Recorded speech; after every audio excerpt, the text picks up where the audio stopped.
It's a few days later. I'm back from Scotland. I'm completely wiped out. So I was planning on doing lots of exciting things, getting this up and started, but I'm just going to slowly work my way through what I'm up to because I'm knackered. First thing is, you might remember I broke the camshaft sensor when the head was off the car. I don't really understand how they work, but where it's fractured, there's just this conductor, I think that's the magnetic bit, and the pickup must be in there. And although it's fractured off, there's no wiring connection between the two, so I'm just going to glue them back together and hope that that works. In other news, I've been googling the part number and I think it's the same as on a Fiat Punto crank, so rather than paying 90 or 100 quid for a Rover one, I think I found one for 25-30 quid. But just to get it running, I'm going to put this back together with glue. I think they actually run even without this, because I think it gets its timing from the crank position sensor, and this is like an ancillary one to fine-tune timing, but it should still run even if this isn't plugged in, but we shall see. So I'm going to have a go with some super glue and just bodge it and see what happens, really. These are the brackets for the rad fan, or the mounts for the bracket for the rad fan. So I'm just going to gob some old Tiger Seal on there and then clamp them together. This stuff is great. It's a polyurethane adhesive sealant, but it really does work. It sticks anything together. You can even stick engine mounts back together, or you can improve original engine mounts by filling in the voids with that stuff to like stiffen them up, which I've done in the past as well when I was too cheap to buy poly bushes. So yeah, I'm just gonna gum a load on there, clamp it together, try not to damage my powder coat, and leave that to cure. That's the K&N filter that somebody's bodged on, which I'm just going to reuse for the moment. I'm just going to clean it up a bit. It's lost its chrome cover, so it must have just got hot, and it's a bit damaged around this side, but for temporary use it's okay. That's the intake hose, so I need to go and find what I did with the throttle body, put that on, clean that up, and just tit around terminating the last few things. I've just refitted the wiring across the front. I've got to remount the power steering cooler once I worked out how the brackets go, so yeah, just easy stuff really. Throttle body all cleaned up. That is the new alloy adapter between the body and the inlet manifold. The original rubber ones split, so I bought this rather nice alloy one, which seals on O-rings. It comes with its own stud kit, so I need to wind these in. I'm going to put a bit of copper slip on them, wind them in with an Allen key, and then should be good to mount that. The other bits and pieces, like the TPS, that's the glue's gone off and it seems to be sorry, not TPS, cam position sensor. So that seems to be holding for the moment. We'll just have to like wait and see really long term. I've ordered the one that's from a Fiat Punto. I can't 100% guarantee it's the right one. If it is and it works, then I'll put a part number in the listing. If it doesn't, then the car, well, I'll have to bite the bullet and buy another one. The guy who got the car off says he's got one if I need one, but because they're so like hard to find, he wants 90 quid for it, which isn't unreasonable, but I'd rather not spend 90 quid because I've still got a lot to spend on this car. Just things like tyres, brake discs, stuff like that. So just adds up and adds up and adds up. So this car is not ever going to be worth loads of money. It's a nice car, and it's rare, but you know, I do sometimes question myself for blowing so much cash on stuff that really I'm never going to get it back, but never mind. Been trying to work out all of the boost control piping. That's the original boost controller. I've dummy mounted it up here with its little connector. There is the actuator at the back, Then this is like the recirculating valve. Both of them need to be operated either by vacuum or pressure, or respond to it. That's the original controller, and I was trying to work out how everything went, because it's been modified when they took the original airbox out. So I think that one should have gone to the airbox, and I've basically put it through a hole in the back of the air filter. The actuator, that reads vacuum, I think, or boost, I don't know, can't remember, I'll work it out in a minute. But basically there's a couple of ports on the bottom of the throttle body. One is the intake side of the throttle body, the other side is potentially the vacuum side. So when the throttle closes, that one will be reading quite different to this one. So it's just a case of reminding myself which way round they go. I think the one at the back goes to the recirculation valve, whereas this one is the boost control. So that's probably from the front and from this. So one, that, oh, that is right, yeah, that is the vacuum, like the forward side of the throttle body. This is not going to make a lot of sense, I'm just talking my way through it as I randomly go about my business. So then that one should go to there, that one should go to the underside of that. Right, good. I've actually bought myself some rather fetching red silicone, because a lot of the old pipe had got very stiff and fractured. There's definitely been some bodgery going on here. The feed off this has snapped or been chopped down with a hacksaw, which means my hose doesn't want to fit very nicely, so I'll have to employ some more of these clips, get it on there tight. Things are looking up. The petrol station up the road had some proper blue 2-year protection anti-freeze, and I found my battery charger, so progress continues. Been back up the petrol station and bought 20 litres of V-Power. This car didn't have a lot of fuel in it, and with my brand new fuel filter and newly refurbished fuel injectors, it'd be a shame to put just dregs through it. So I'm going to pour this whole lot in, and then hope the battery's got enough in it, and give it a whiz over and see if it'll go.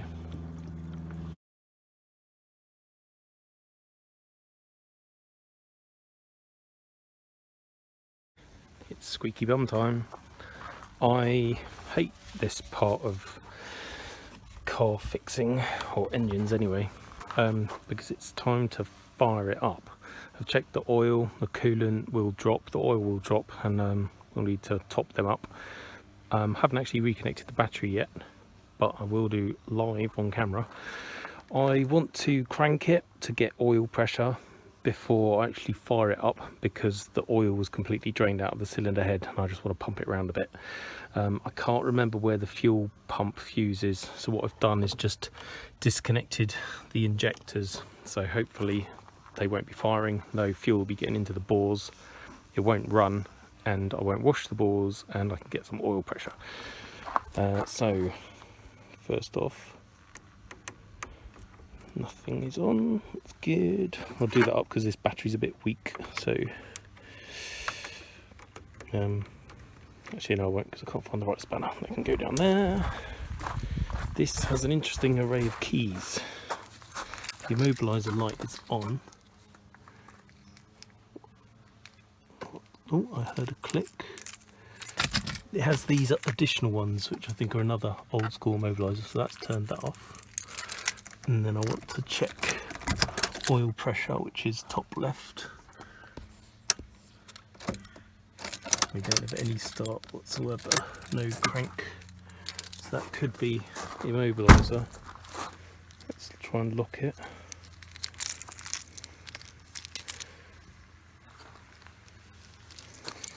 Oops.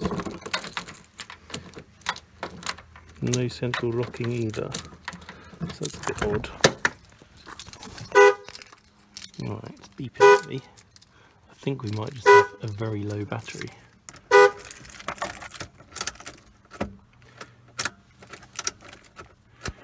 Okay, more pokage required. I've just put another battery in. I don't know the state of charge of that one, but that first battery wasn't even moving the electric windows up or down. So I'm hoping that that's all that was. Oh, come on. Right, that does turn the immobiliser off. That light goes off, so I don't think I've got an immobiliser issue. Please do something. No, it's still dead. That's strange. No electric windows. We have power to the radio, but no windows. Interior light is on. Fans are not on.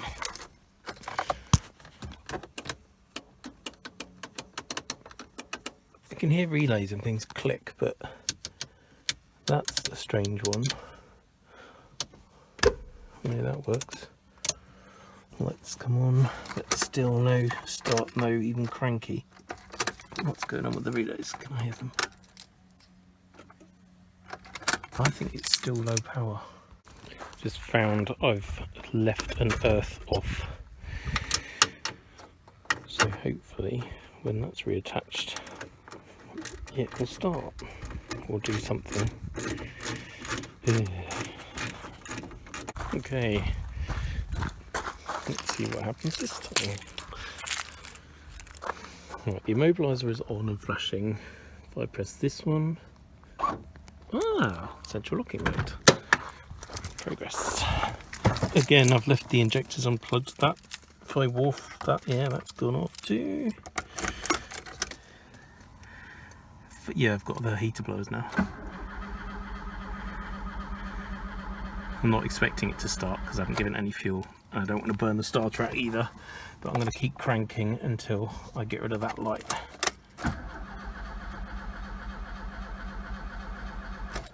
Again, pausing because I don't want to wreck my starter.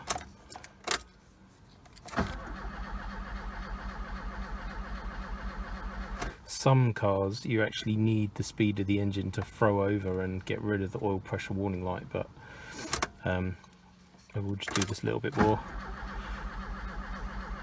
You can hear the compression. Boom, boom, boom, boom, boom, boom, boom. Right, I'm going to stop there and check the oil level. I'll just check the oil level, that's okay. I've plugged the injectors in and I'm just going to give it a go. I know that's probably not best practice and I should have primed it a bit more, but I'm impatient and I'm running out of time today. It probably still won't go for a while because it hasn't had any fuel through that rail yet.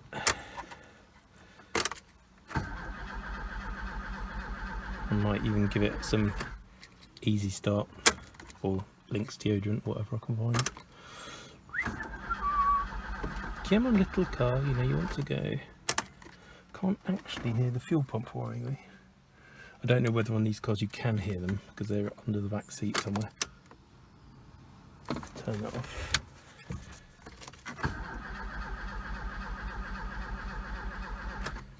Nothing yet. Might pull a plug in a minute.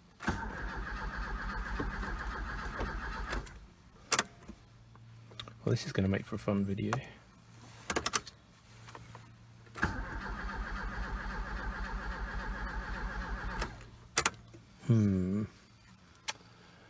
Come on, little car. You know you want to.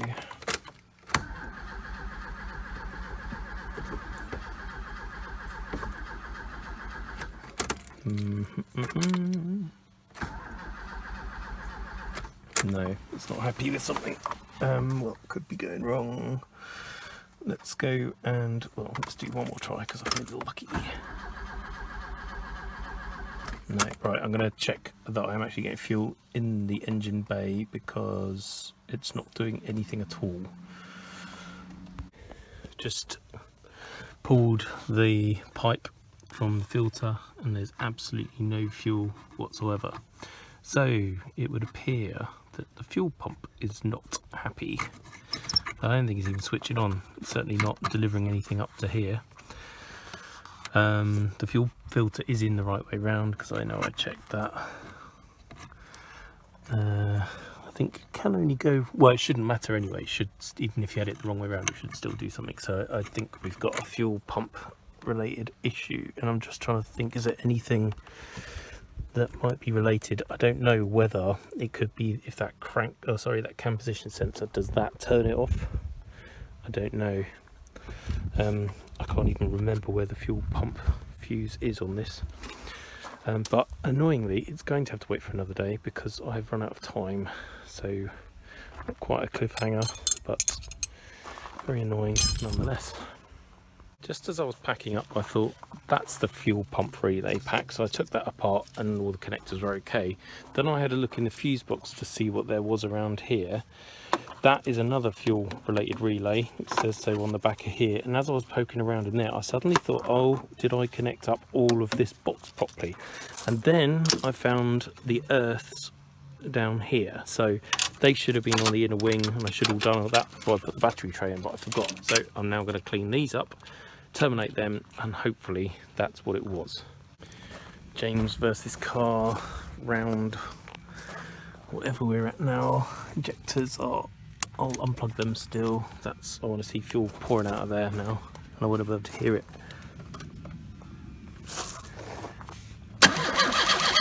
Ah dear. Oh, that's more encouraging. We're now getting fuel coming out of that. Oh shit, we're getting a lot of fuel. Right, good. Just about run out of things that could have gone wrong. So we're all plugged in, injectors are on, get fuel at the fuel filter. It still won't go for a while. Oh, ABS light's gone out. Happy days. Purring like a kitten. Tappety at the minute. It'll need some oil to get up there first. Oh, it's tappety.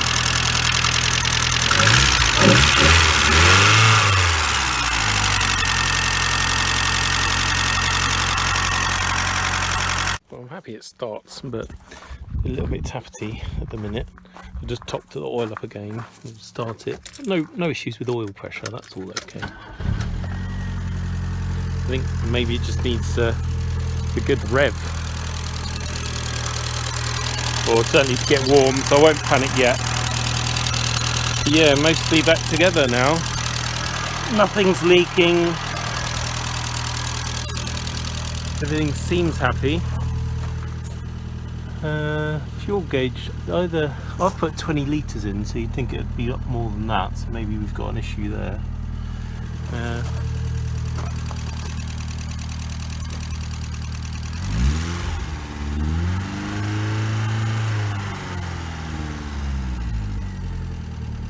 Sounds nice. It's just the tapetiness.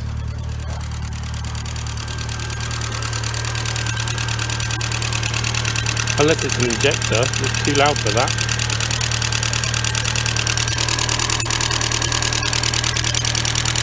Could be an injector. You can normally tell if you rev it and then you switch the ignition off, you can hear the click go away straight away if it's an injector, and if it clatters on while it's running, then it's a follower.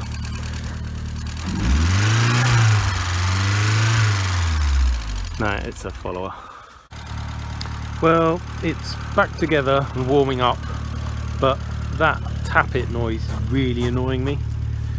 Don't worry about the smoke, that's just grubby handprints and things. It sounds really nice apart from that horrible tap it. I'm hoping that that is just going to clear with high revs and load.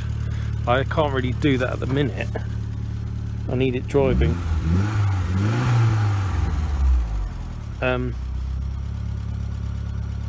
That might have already done something.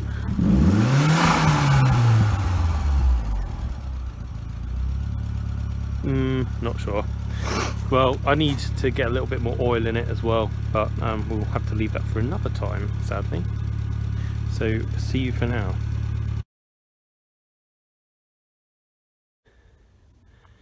It's a few days ago now that I got this thing started, so I thought I'd reward it by washing some of this crap off it and getting all the leaves off. ready for further tinkering really. I'm not usually a fan of red cars, but this thing, well, the wet bits that I've cleaned look great, so it's growing on me. I've just been brushing all of the window bits, getting all the green slime out, and the roof rails, more boring car cleaning stuff. Yeah, I shall continue. How good does that look? You can kind of see the potential in the car when it's clean and shiny, especially with the BRM wheels. Just refitting the headlights. Excuse me, I've got a bit of a throat today. These are brand new Rover bolts for the top. I'll copper slip them. That's an original, and these are the replacements. They don't have the lock washers, but I don't think it'll make a difference. These might come out again anyway, just to tidy things up a bit more, but I want to try and work towards MOT stage. I've found a wire which I don't know whether it was supposed to plug to something or whether it's for a fog light or something that this car doesn't have. I haven't found the same on the other side of the car, so it probably isn't the fog light. Oh no, there it is. Okay, right, I shan't worry about it then, probably is a fog light. It's good to know it's there though, because the front bumper doesn't have the fogs, but I guess I can retrofit them. Before I put the bumper on, I've just given it a good squirt of Dynax UC all across the front and under here, both sides, keep it protected, and also did the power steering bracket and the bumper brackets and stuff. Well, it's still up in the air, but it looks like a complete car. There's still more to do. There's more fastenings under the front here. I've got to find the front number plate, which I hope is in the boot or in the garage somewhere. Fit wheels and tyres, a battery clamp, windscreen wipers, check all of the MOT type stuff. The ABS light appears to be going off, but I haven't driven the car yet, so whether it will come back on once, excuse me, once the wheels are actually turning, I don't know. So there's an awful lot of other things to check, but it is in one piece. I've bought a cat for it, a cheap Euro cat for 38 quid, but I'll put that in before it goes back on the ground, just ready for MOT time.